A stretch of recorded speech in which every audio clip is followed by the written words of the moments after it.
Hello, everyone. Thank you for joining us for this live event today. Today, we have a couple of my favorite topics. We're going to talk about emotions and we're going to talk about negotiations. And with a very special guest, Paul Fisher, we're going to get him to know him a bit more. But before we talk about us, why don't we talk about you, our audience? So, first of all, thank you for the people that will be watching the recording of this event. But also a warm thank you to all the ones that are joining live, that want to participate, want to ask questions, want to really leverage the possibility that we have Paul with us to discover some more about how emotional intelligence can shape negotiations. So maybe, for the audience, then, if you could tell us something about maybe from where you're connecting, that would be nice to know where you're connecting.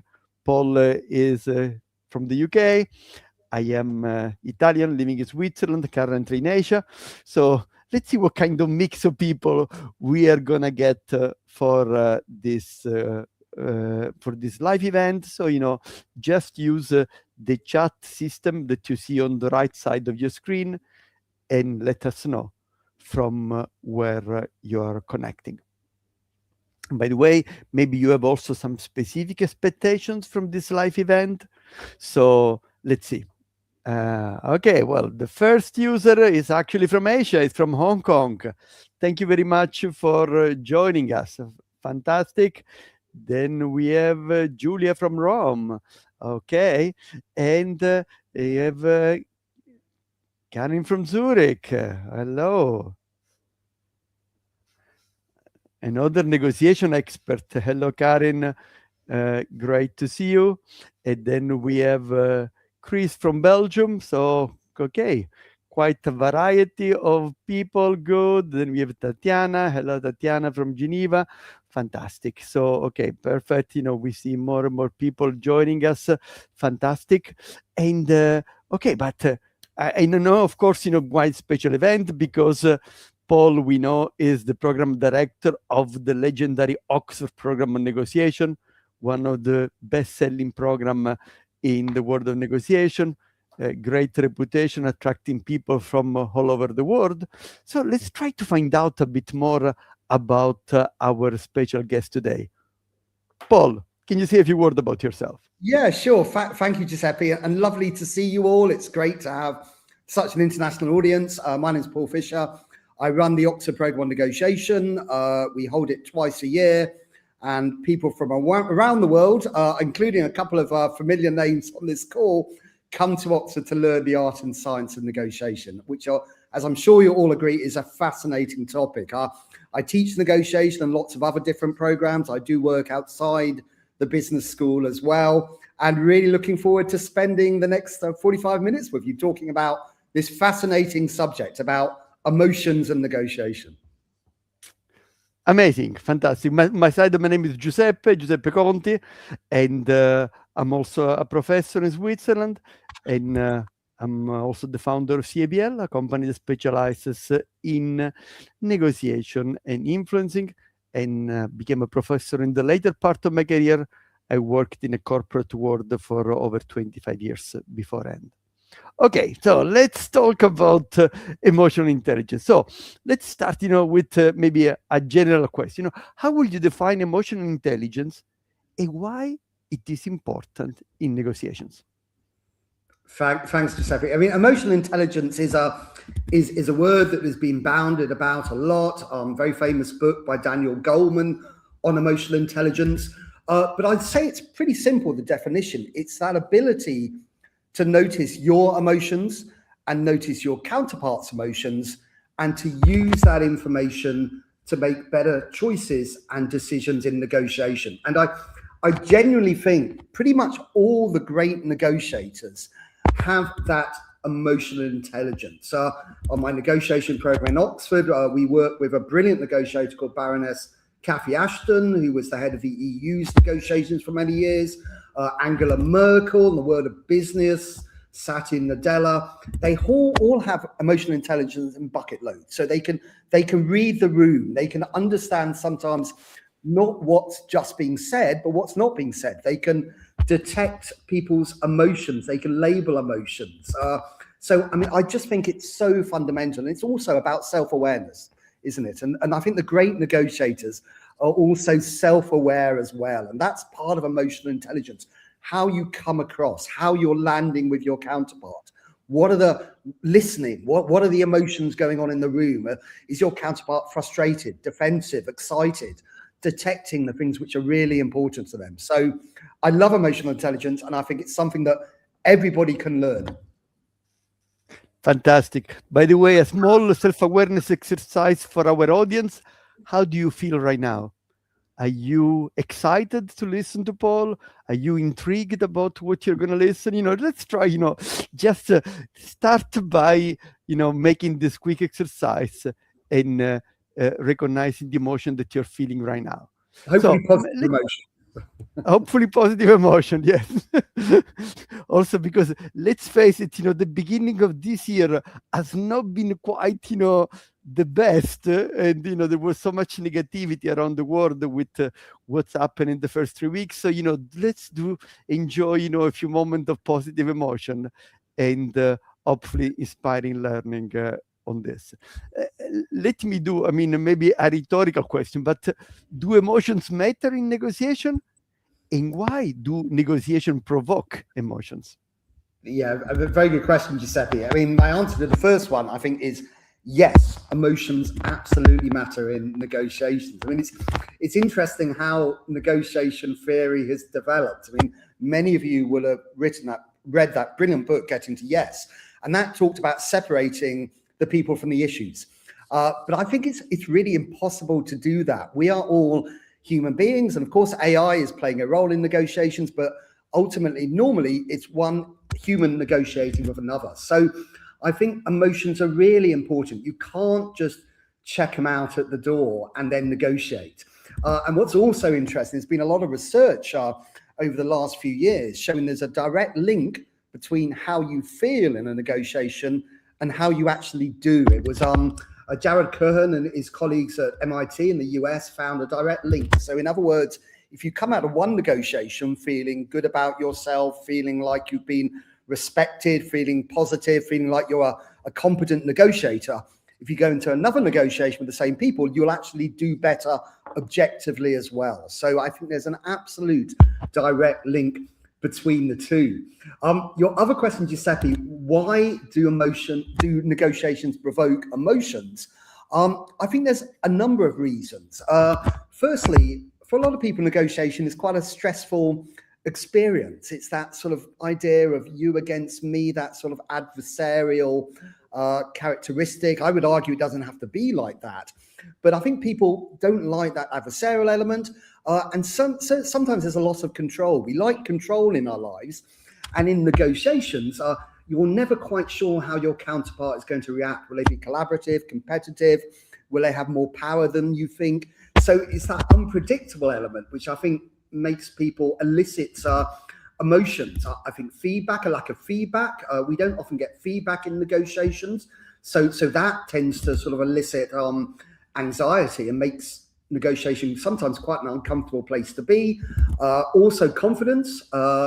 We sometimes don't tend to be very confident in negotiations. And if we're not confident, we tend to be anxious, and anxious negotiators don't always tend to be very successful negotiators.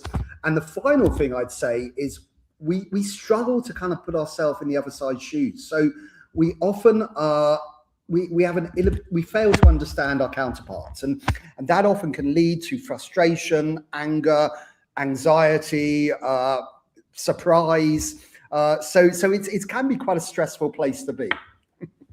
Wow. Okay, so much already in this reply. Now, let me for a moment interact with the audience. I'm happy to see that a number of you played the game and shared, how you're feeling right now about this workshop. Now, remember, this is your live event, so I do have plenty of questions for Paul. but most important, we want to make sure that you get your question answered. So if you do have something that you want to ask, please type it in the chat, and then we're going to stop at the appropriate moment. Now let me build for a moment about what you were mentioning about the research from Professor Curran from MIT about this idea of subjective and objective value, right?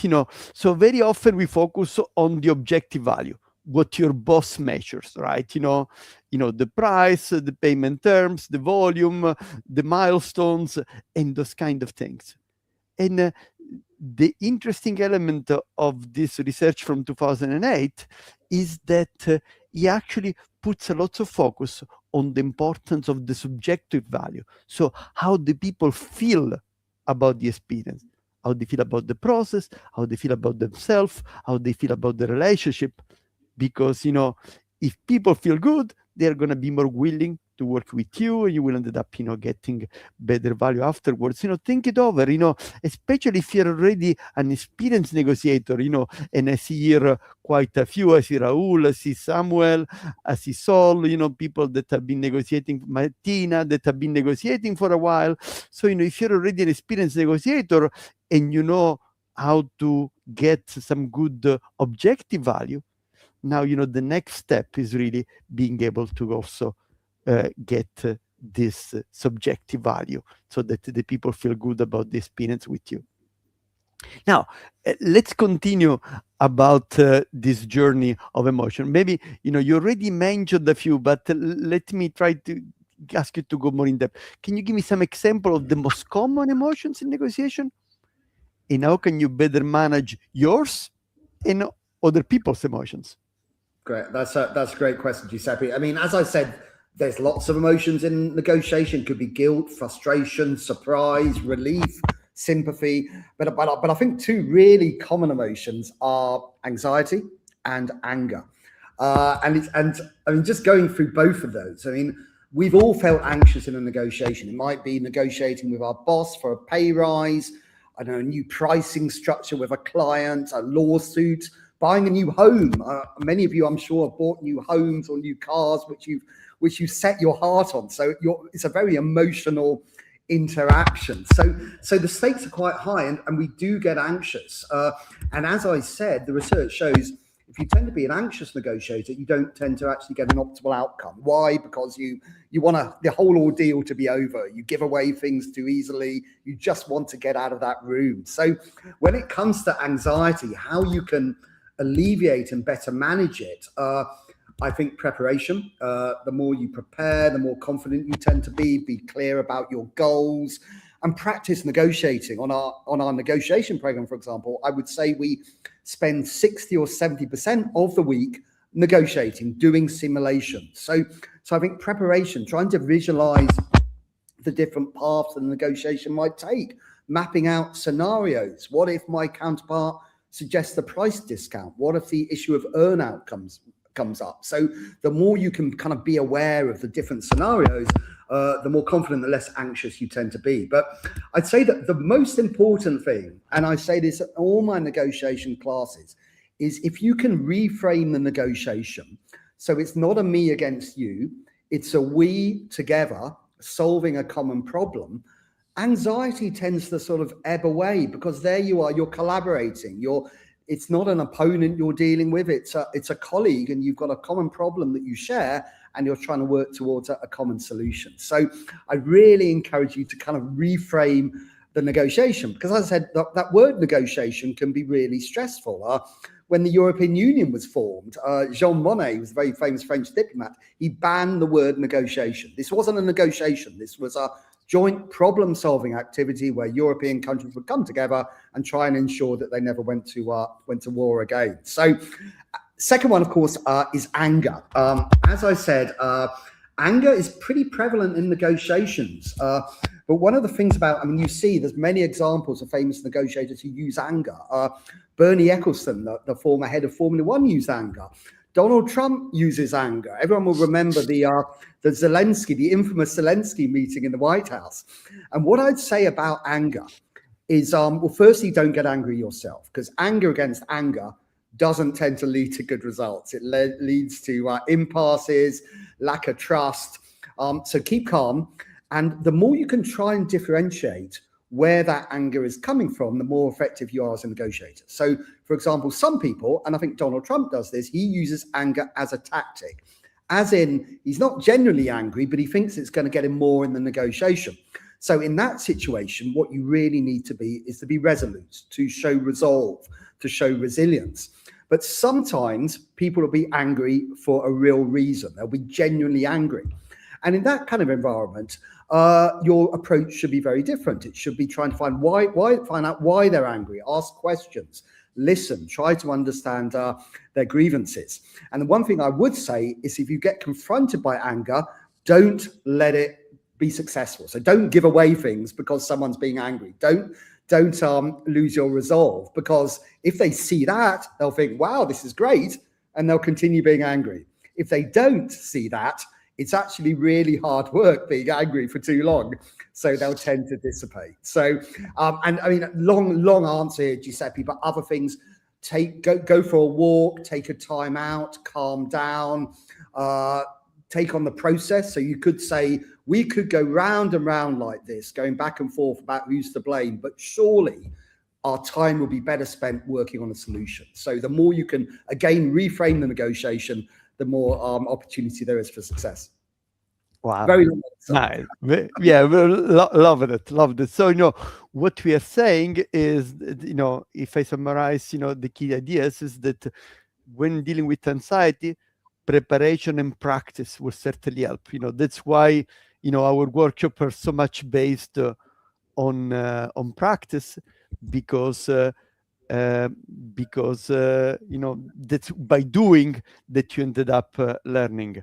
And by the way, if I may, let me give the opportunity to let people know about when the Oxford program on negotiation will take place, because I will have the pleasure to be there as well, and it will be from the 7th to the 12th of June. The next event of the Oxford program on negotiation, an amazing program. Spend a week in Oxford and get some of the best learning in your life, So the next program, Oxford program of negotiations, from the 7th, starts on Sunday night and it finishes on Friday at lunchtime. So 7th to the 12th of June, check it out. And I think, you will not regret it. Now, so we were saying about anxiety, and we also, you may have noticed an important distinction in the message of Paul, the difference between genuine and fake anger, or used as a tactic, right? I want you to capture how you behave different in those two kind of setup. If people just pretend to be angry to try to get a concession from you, then you want to be firm. Maybe you respond with the same tone. Maybe you name the tactic or whatever. You find a way, right? Maybe to de-escalate afterwards. By the way, one of the techniques that I do like in those kind of context, it comes from neurolinguistic programming. I'm also a practitioner of neurolinguistic programming, and this technique is called pacing and leading. So pacing means you match the energy level of the other person, and then you lead them to where you are. So let's assume that Paul is shouting at me. Then I will, okay, Paul, listen, we can shout for a long time. Now, I think we both know that if really want to solve this, then we need to have a different kind of tone. So let's try to see if we can take a moment, you see, so, you start at the same energy level, and then, you bring the discussion at a different tone. Okay, amazing, fantastic. Now, add to that, I love what you said there. And I think one of the things we talk about sometimes is targeted validation. So you're not necessarily agreeing with your counterpart, but you're kind of empathizing. So I can understand how you might find this frustrating. I can see what you've managed to achieve here. So you're validating what they're doing. And sometimes just labeling emotions can be really powerful as well, because you actually create a gap between the emotion. So it kind of takes the sting out of the negotiation. So you seem, correct me if I'm wrong, but you seem a little bit frustrated on this. And they might say, yes, I am. And the more times you get people to say yes in a negotiation, the better. Sorry, Giuseppe. Yeah, no, absolutely. No, there are, we can build a bit more about this idea about, how can you manage other people's emotions, right? So if they're really genuinely angry and you want to help them to calm down, Paul mentioned quite a few ideas. Maybe another thing may be apologize if you did something wrong, or maybe, apologize for your behavior. Sorry, I lost my temper, or whatever, something like this, that also apologies if they sound sincere. Now, if you make an apology just to pretend, but your voice and body language doesn't convey it, then it doesn't work. But if indeed you're able to make a sincere apologies, that's maybe another way to help the other person to regain their emotional balance. Now, the other topic that Paul was mentioning is what do you do to manage your own emotions? So okay, and taking a break, talk about the process, mentioning the emotions and those kind of things that you've heard before. Now, I wanted to have your perspective on this one, Paul. And this is an idea that comes from my friend Hordi Quidbach, the negotiation professor at TESADE, with whom I had the pleasure to collaborate as well. And Jordi applies the theory of Kahneman in this way. The traditional approach from getting to yes is count to 10 or count to 100, to calm down. Now, Jordi turned around and says, count from 1,000 downward in steps of 7. So 1,993, 986, 979, 972, because the idea is that if you make a complex calculation, then you're more likely to activate, the rational part of the brain, and so you will release the pressure on the emotional side of the brain. What's your thought on this one, Paul? I love all. I think that's a great suggestion there. I think it really depends on every individual. They have different ways of preparing. So ultimately, you want to be in the best possible emotional state to negotiate. Generally, people who feel relaxed, feel confident, feel positive, tend to be more effective. And there's lots of different things you can do. Some people, for example, do mindfulness. They get a huge amount out of mindfulness. So just spending a couple of minutes before the negotiation, just focusing on your breathing, focusing on your body, trying to get all the blah blah in the background out of your mind, all those little demons saying, oh, this is a big day-to-day, Paul, you can't, the company depends on you now. So I think those are people use apps like Headspace and Calm. I like to go for a walk. Some of the great negotiations have taken place during and after walks. So I think there's lots of different elements you can do to make sure you're in the best possible shape to negotiate. And I'd say having an emotional strategy is really important. So often when we talk about preparation, we talk about focusing on who the people are, what are the issues, defining the process, but kind of figure out emotionally what are your trigger points? What are the things which make you angry? How will you react, for example, if someone is rude or late? And how can you manage that and ensure that it doesn't have a negative effect in the negotiation? And of course, it all comes back to emotional intelligence, really, as well, doesn't it? It's that self-awareness and being really present in the negotiation and understanding what's being said, what's not being said, listening and choosing based on your emotions, kind of almost doing a internal dialogue and figuring out what the best behavior is and the best outcome is to ensure the success in the negotiation.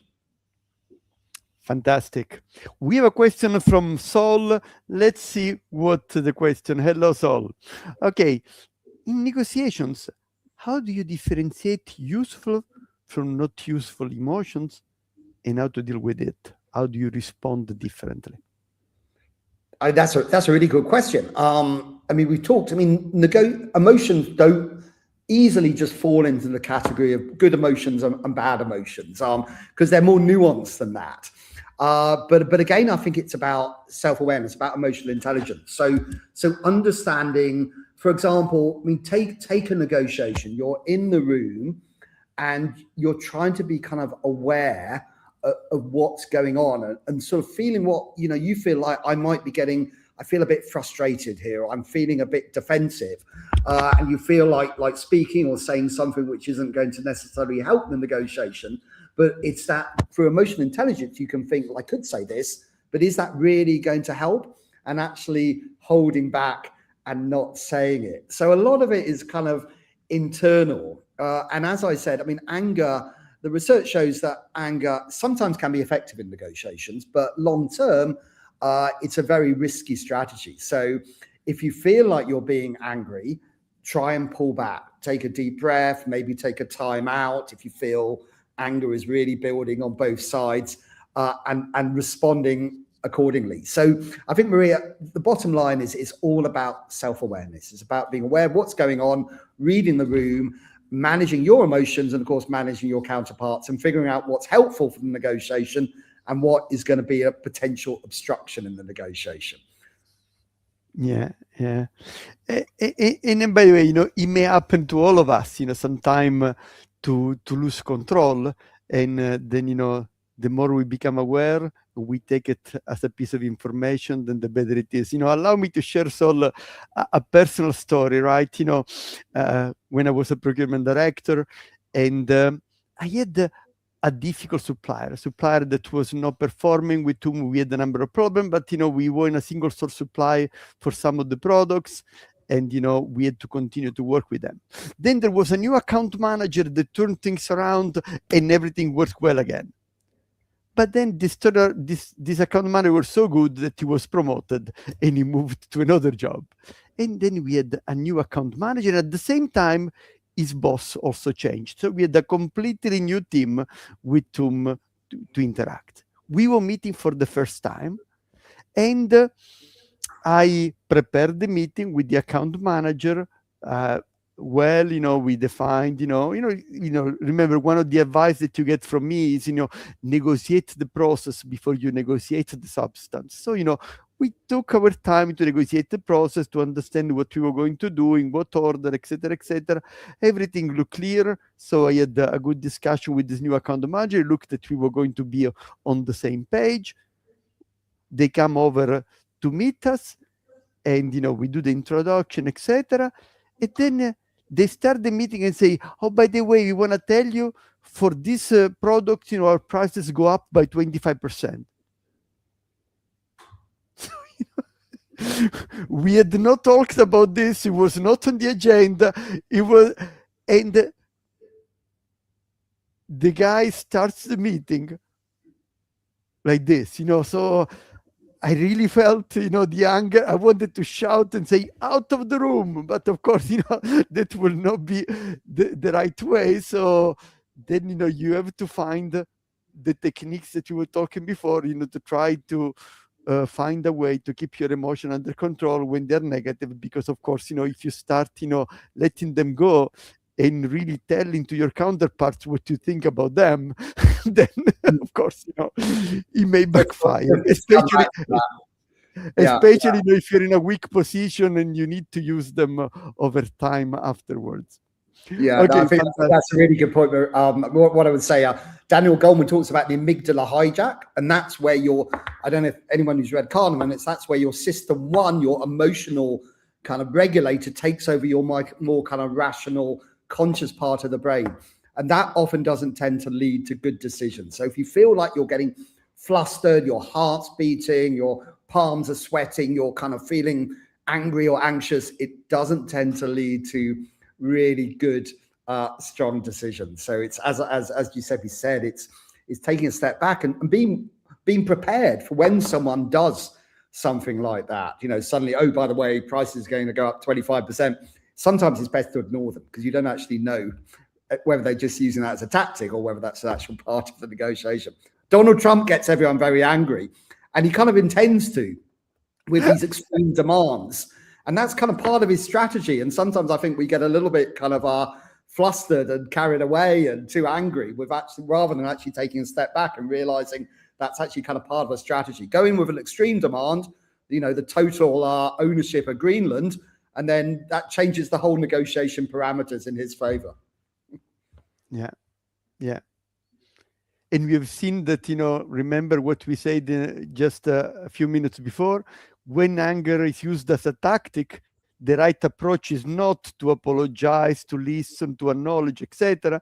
The right approach is to be firm and to stay on similar terms before you move to a more collaborative type of approach. Fantastic. Now, final question. Our time is up. I see that we passed the half an hour milestone. How can you become a more emotional intelligence? And can it be learned? Yeah, I mean, I think it can. I think breaking it into stages is really helpful. And there's an excellent article actually in Harvard Business Review. It's about 6 years old now, but I think it's a really helpful. It was by Jennifer Porter. Really helpful. I'm happy to send the link. Really helpful in working out how you use emotional intelligence as a skill, how you learn it, and it breaks down really into 4 stages. So be present. So pay attention to what is happening in the moment, not what was said 15 minutes ago or what will happen in the future, but now. So that requires you to really listen. Don't suspend judgment. Be totally involved in the moment. Don't feel like you have to talk. Be comfortable with silence. So be present and also be self-aware. So what am I seeing? What am I hearing? What am I feeling? What am I doing? What am I saying? And then based on that, identify a range of choices. So what do I need to do next? And what are the possible consequences of each action? What are the alternatives if I don't do that action? And then based on that, choose the behavior that you believe will be most productive and will generate the best outcome. So put that into the negotiation context, be present. So you might feel irritation, a sense of urgency from the other side. You put forward a proposal. Be self-aware. There's clearly something quite important, something significant at stake for them here. Then, of course, identify your choices. I could push this proposal, but is that going to make them more defensive? Perhaps I should ask what's driving their resistance, and then basically decide what you're going to do. I'm going to slow down here. Maybe I've put forward this proposal too early, so let me slow down, explore their interests, and kind of bring the temperature down in the room. So that's kind of a step-by-step process to how to manage that negotiation. So it's so important to have that antennae and just be aware of what's being said, but not just what's being said, what's not being said, what the tone is. There's a reason why I've got 2 of these and 1 of these. So seek to understand before being understood. Giuseppe. Yeah. And the author is Jennifer Porter, right? Harvard Business Review. Okay, perfect. Then That's right. what we'll do, we will add to this chat so that then you will be able to check this out in case you're interested. By the way, let me give you also the opportunity. Let me tell you a bit more about our next live event. It's going to be with a sales expert, one of the top 10 global guru for sales, Mark Hunter, an American expert, and he's going to be on the 10th of February. Selling with Integrity is the only way to sell with Mark Hunter. Yes, it's going to be on the 10th of February at 3 o'clock Central European time. So if you're in sales or if you are in any other function and want to learn more about sales, also often, we are selling inside our company. All of us are salesperson inside our company. So there may be an opportunity also to learn from one of the leading experts in the field. Check it out. And if you're available on the 10th of February, that will be great to connect with you again. Now, Paul, that was such a rich exchange. Thank you very much. I think we both enjoyed the project and the topic, and we had fun exchanging. I'm happy that the audience stay with us, and hopefully you got also a few interesting ideas from this workshop that you can apply. Remember, knowledge is potential power, action is power. So, pick up some of the ideas that you've taken today and see what you can do differently next time. All the very best. Thank you, Paul. Thank you Great to to our see you all. audience. Let's reconnect again on the 10th of February. And remember, by the way, let me mention once again the Oxford Program on Negotiation. If you want to see Paul and I again in June, then it will be from the 7th to the 12th of June. Check out at the University of Oxford Program on Negotiation. Paul is the director of the program. He has been running it for 6 years. He knows an awful lot about it. I think, you don't want to miss this opportunity to get the most. Thank you very much. Great. Lovely to see you all. Thanks, everybody. Thanks, Thank you. Bye-bye. Bye.